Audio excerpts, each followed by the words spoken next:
Let's have some fun and flip a vintage suitcase. Hey guys, this is Tyler here, owner and artist of Rehab to Fab Designs and content creator for Dixie Belle Paint Company. Today we are going to be using one of the new Dixie Belle's bells and whistles transfer. This is Alice in Wonderland and it is super cute and fun. Lots of different pictures on it. It actually has 4 panels with multiple images on it, and this is actually what they look like. So you got some smaller pieces along with some bigger pieces, and this is the second one. Got some flowers and some cute little teapots, crowns, the infamous cat. This is a larger one here if you're wanting to put it like on a dresser or a bigger piece. And then this one's super cute as well. It is in pastel type colors, so think about that when you're doing your pieces.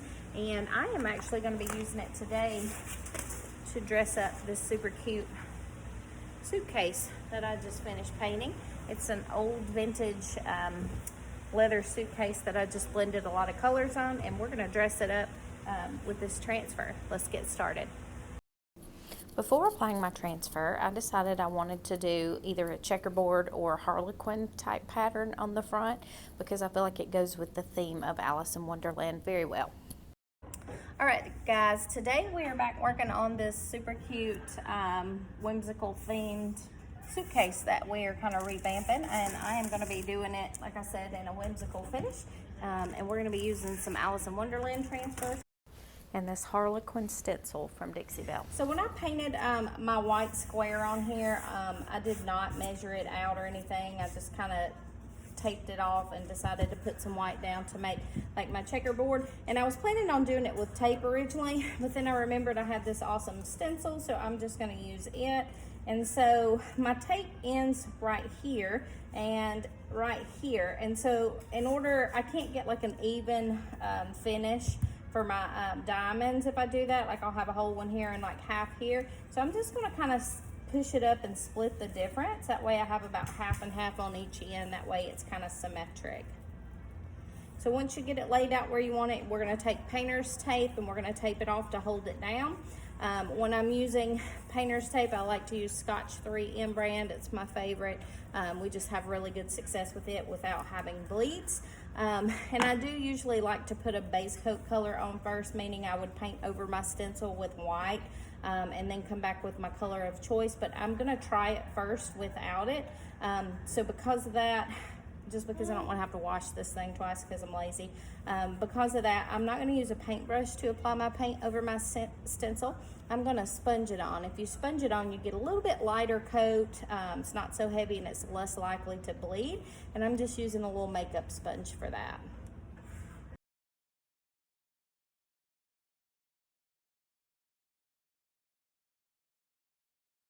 So this suitcase is a really old vintage suitcase that I picked up for this project, and it's not a flat surface.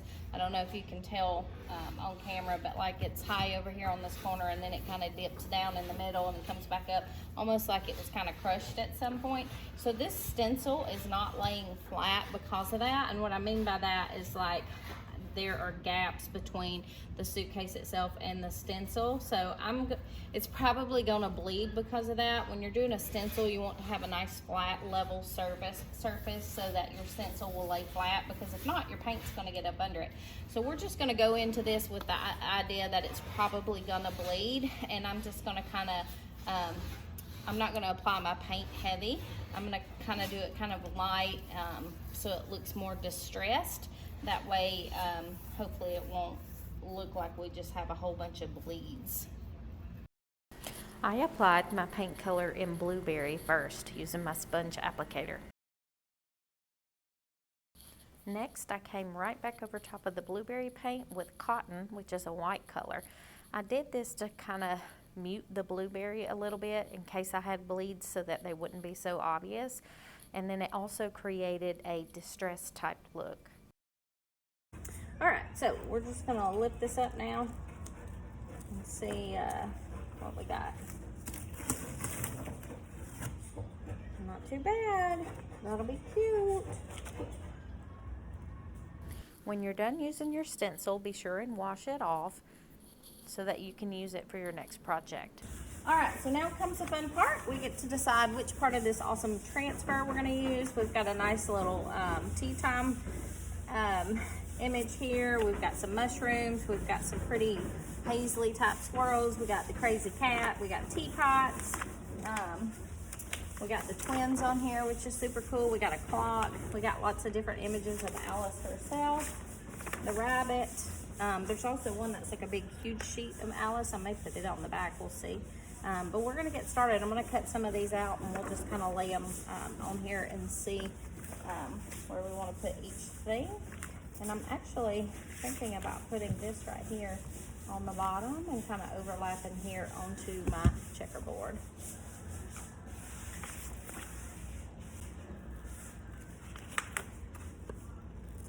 So when you're using transfers, these will stick to a lot of different surfaces.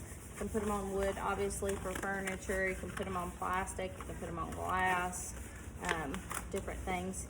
I am obviously here putting it on a suitcase. Now, this suitcase was very textured when we started. It was not a flat, smooth surface. It was, it's like a faux leather, I guess.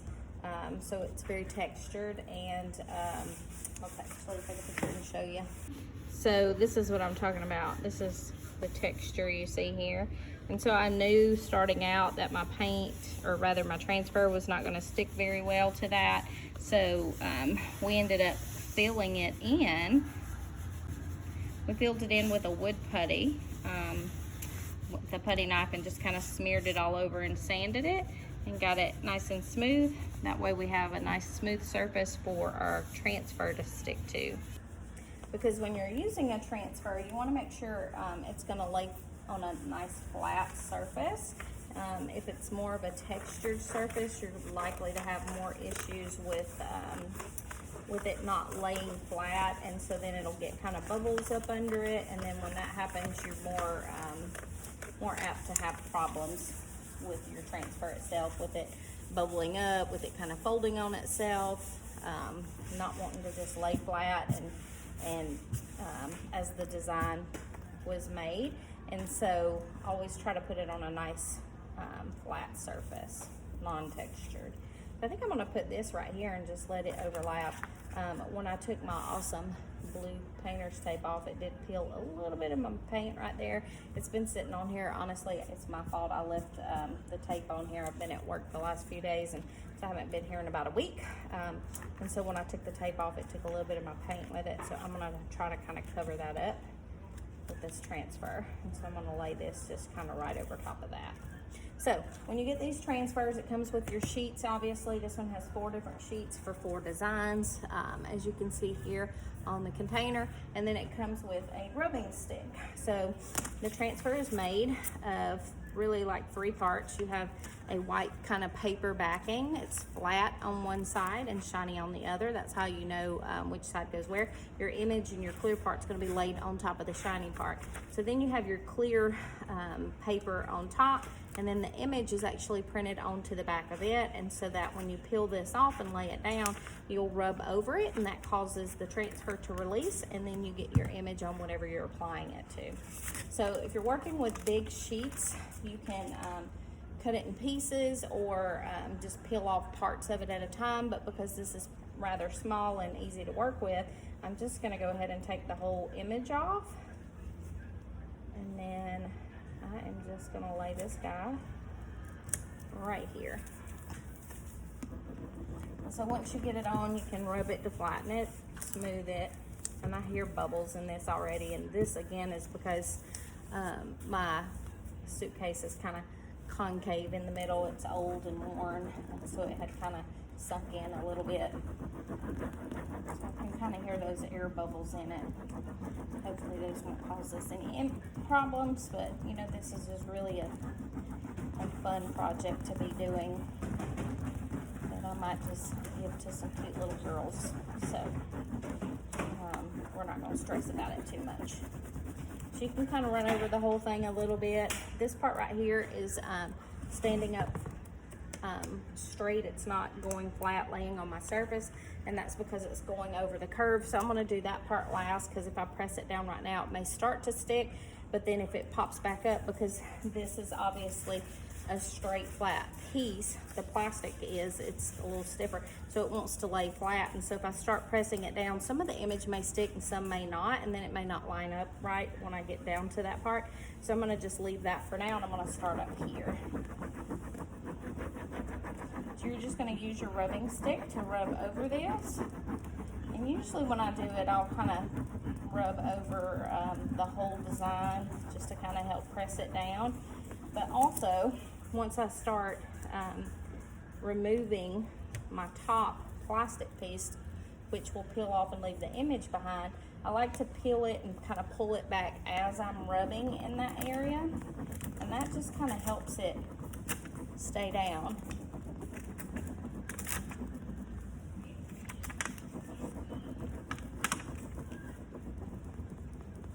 So for this, I'm going to go ahead and rub this down. This is my little leg here, table leg.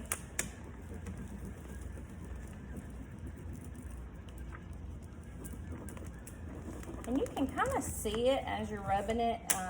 The image kind of changes. It'll look more foggy, so to speak, once it starts peeling and coming off of this plastic top piece here. So it changes colors. So the image here looks nice and bright and vibrant, but as it releases from here, then it looks more smoky or hazy. So that's kind of a good way to tell also if your image is coming off of the plastic here and laying onto your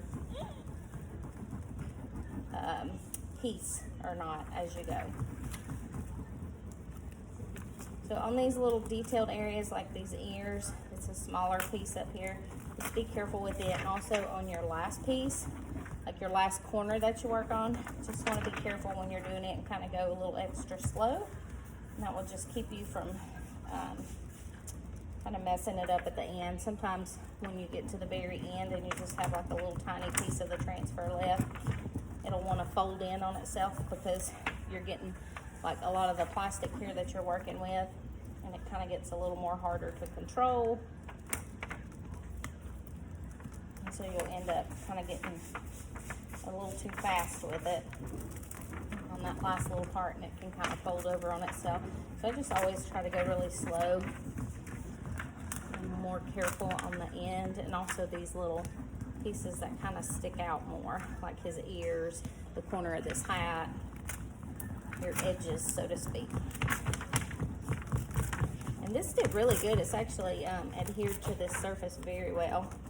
Might actually be, it's adhering a little easier than it does on furniture, which is interesting. So this is what I'm saying here. You want to be careful because all I have left is this little teeny tiny piece. You want to make sure it's on there, because if I start peeling it up, because it's just that little bit left, it may not be stuck to it, and then you lift it and then it's too late because it's already messed up. So this is kind of in that little crease, so I'm gonna press those down. So that's what we have so far. Super cute. I'm gonna put this on time lapse for the rest, and we'll put some other pieces on because I know it gets boring watching in real time. But the biggest thing with doing this now at this part is just deciding what images you want to put where, because we have so many and it's so cute. And so we have to pick which ones we want. And that's the hard part. Cut your pieces of your transfer out and apply it.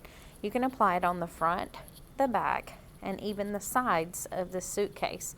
These transfers lay very well over raised areas, like the area where the front and the back, or the top and the bottom of this suitcase meet. Transfers can be applied in single layers or can be layered on top of one another to create more of a 3D type effect. So this is the back side of my suitcase. I think I'm just going to go ahead and put this big old image on here, like that.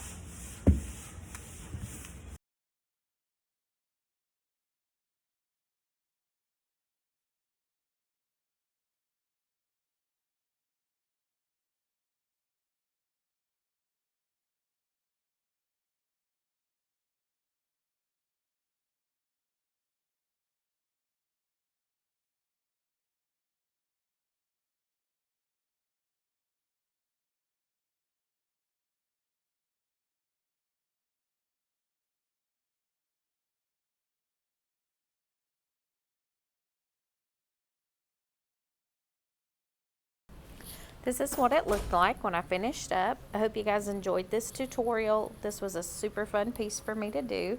As always, thanks for watching, and be sure and subscribe to our YouTube channel. And if you'd like to try any of these products out, you can find our affiliate link in the description below.